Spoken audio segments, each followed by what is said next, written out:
Hey guys, today I want to talk with you about Mankard, a romance novel by Sarina Bowen and Tanya Abbey. Mankard was published in 2018 and it is the second novel in the Manhan series. And just so you know, even though Mankard is a part of the series, it can still be read as a standalone novel. As per usual, we will start this video with a short synopsis, then proceed to the non-spoiler review and wrap this video up with the spoilers. If you haven't had a chance to read Mankard yet, then do not worry, I will make sure to let you know when the spoilers begin. So, Mankard is a story of Ash and Brath, two co-workers who seem to not be able to stand each other. They both are ambitious and competitive, and they both seem to constantly get in each other's ways. And yet, all this pent-up hatred soon enough turns into an uncontrollable passion, and while Ash sees only the bad in Brath, Brath knows that he and Ash are meant to be. Okay, so I'll say it right away, I am not a fan. Not even in the slightest. If by any chance you have seen me talk about all the books I've read in 2022, you already know that Mankard is one of the worst novels I've read last year. To put it shortly, this book annoyed the hell out of me. And I have a very strong feeling that annoyance should not be a dominant reaction while reading romance novels. So Mankard is an enemies to lovers type of novel. And in my humble opinion, most of the novels that are following this trope can be divided into three categories. First, in which both of our main leads do honestly hate each other, usually because of a misunderstanding that is being cleared up further on in the story. Second, where the main leads do hate each other because one of the main characters is used to hating the other and the other one is secretly attracted to the first one and consequently simply enjoys seeing them losing their cool. And the third one being where one of the main characters just assumes that the other one hates them and therefore hates them in return. Something that usually happens when only one of the main character's POVs is given. That being said, what I can't stand in Enemies to Lovers novel is when during chapter 1 it's already more obvious than not that these two people are not enemies. I mean, the best thing about Enemies to Lovers is this tension which is being built up slowly until our leads eventually cannot contain themselves any longer. I enjoy immensely this buildup of the tension that follows our characters and eventually forces them to break the self-control little by little until it explodes, essentially forcing our leads to act on their shared chemistry. And yet, when it comes to the Mankard, there can't be much of a build-up when our main leads are dry humping already on page 26. In addition to that, I was rather disappointed to read that by the time we start the book, our main leads have already kinda almost hooked up once. Once again, when I read a romance novel, especially a novel that claims to be enemies to lovers, I enjoy reading about all of their firsts. And when it comes to Ash and Brath, pretty much all the firsts were already explored behind the scenes. So when the push comes to shove, when we start this novel, we already have Ash and Brath only unconvincingly pretending to hate each other, while in reality they both are very much aware that they are attracted to one another. Overall, in my eyes, the Mankard is just trying too hard. It's trying too hard to be funny. It's trying too hard to be sexy. It's trying too hard to offer its readers some kind of dangerous subplot.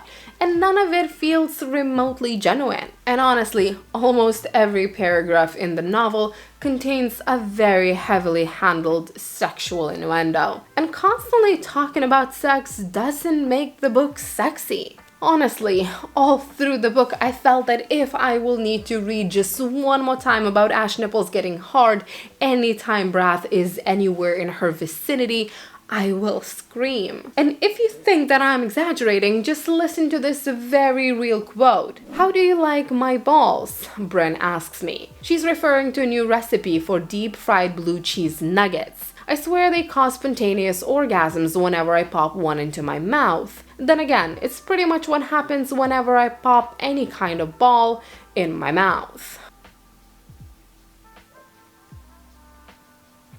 To add to that, there wasn't really a plot in this novel. Things just kept on happening, yet in a weird way it felt like there was no beginning and no end to the book. It felt like the authors threw us into a situation which was already well in development, let us observe what was happening for a month or two, and then just as abruptly pulled us out of it. It felt weak, it felt underdone. And while I can admit that the second part of the book was better than the first one, mainly because it became a little less annoying, the weak plot points of the book were so bad and so nonsensical that it made me legitimately mad. But then again, I've said it before and I'll say it again, just because this book was not my cup of tea, it doesn't mean that you will not enjoy it or that you should not give it a try. If you decide to read The Man Card, I can guarantee you will encounter one of the weirdest plot twists I have probably ever read in a contemporary romance novel. As for me, I gave it a try, and now I can say with absolute certainty that I will not be continuing with any of the other novels in the Man Card series. That being said, let's move to the spoiler review so we could talk a little bit more about the plot of the book. So if you haven't read Man Card yet, now it's a great time for you to click off this video.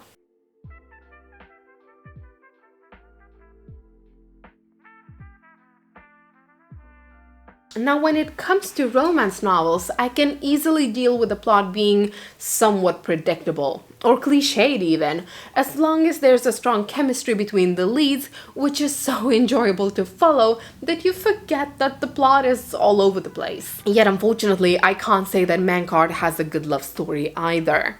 I would say that there wasn't a single spot in the book where I would honestly believe that these two people love each other, or even like each other for that matter. Their relationship was very shallow. I can't remember them having a single serious conversation. Not once was there a heart-to-heart. Maybe they did have one, but the author just forgot to include it in the book. Because even when something serious happens, instead of talking to one another, they just have these inner monologues where they just tell us how much they help each other through the bad times. However, the only communication we actually get to witness is incredibly superficial. I mean, if I really try to look into their relationship dynamic, I guess I can understand why Ash would be attracted to Sebastian. He is very supportive and he does constantly put everything on the line for her. And that sort of dedication is very satisfying for anyone's ego. But why does Sebastian love Ash so much? Now that is a question I do not have an answer for. As it happens often in these type of romance novels, I can see that our main lead is crazy about our female lead. I just wasn't given any reasons that would help me to understand why is that the case. What I personally believe is that the authors banked on the idea that their novels are only being read by women, and therefore they spend all of their energy creating this man who is beyond devoted to his love interest for barely existing, and consequently they forgot to give their female lead an actual personality or realistic backstory, or anything beyond physical attractiveness that would explain why men tend to fall at their feet. I guess when it comes to Man Card, the only somewhat of an explanation given for Sebastian's love towards Ash is that she challenges him. That's it. As if she's the only woman in his vicinity who would be brave enough to challenge a co-worker. And yet, we're told over and over again that Ash is his dream girl. She's someone Sebastian wants to spend his life with. And it is so difficult for me to believe it because I don't see their connection. I don't even see some sort of undeniable chemistry between them. And to add to that, for Enemies to Lovers novel, I can't even understand why Ash hated Sebastian in the first place. Just as the love is not explained, the hatred is not explained either. Once again, if we look at the half-assed, shallow explanations, I guess Ash doesn't like Sebastian because of the way he dresses. As in he is too preppy, too polished. But Then again, I do not recall ever getting an explanation of what happened in Ash's life to make her so judgmental towards men who look like they have a trust fund. Anyhow, if his appearance is the only reason for her dislike, then that's an incredibly shallow reason to have a feud over, isn't it? Now, besides the obvious lack of chemistry and deeper connection, there are a couple of other things in this novel that I have a bone to pick with. Them being the inconsistencies with Sebastian's character and Dwight.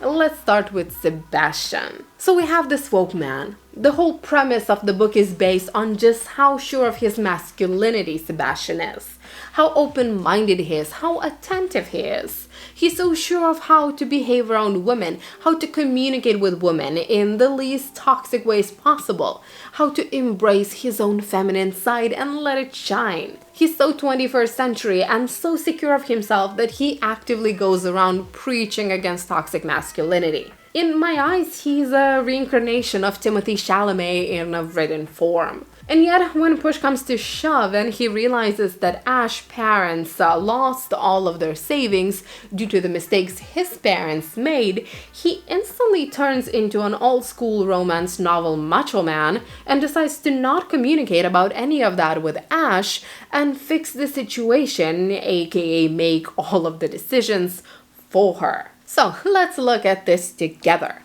He decides, all by himself, that Ash will get mad at him if she ever will learn the truth of his parents' involvement in her parents' misfortune. Then he decides, all by himself, that Ash will be so mad about it that she will undoubtedly break up with him. So he decides all by himself to jump the gun and break up with her instead. Then he decides that he needs to fix the situation by actually buying the cottage, and since he's already treating Ash as a child who doesn't have a say in her own life and decisions, he decides to go ahead and fix this whole Dwight situation as well. And if taking away her right to decide is not enough, Sebastian also starts to kind of behave like an ass. So he thinks that they need to break up. This relationship has to end now and he needs to keep his distance, and instead of having this clean breakup, he loses his school and instead has sex with Ash without letting her know of his intentions to break up. Cuddles with her through the night while she sleeps over at his place, makes her breakfast once the morning comes, and only then he remembers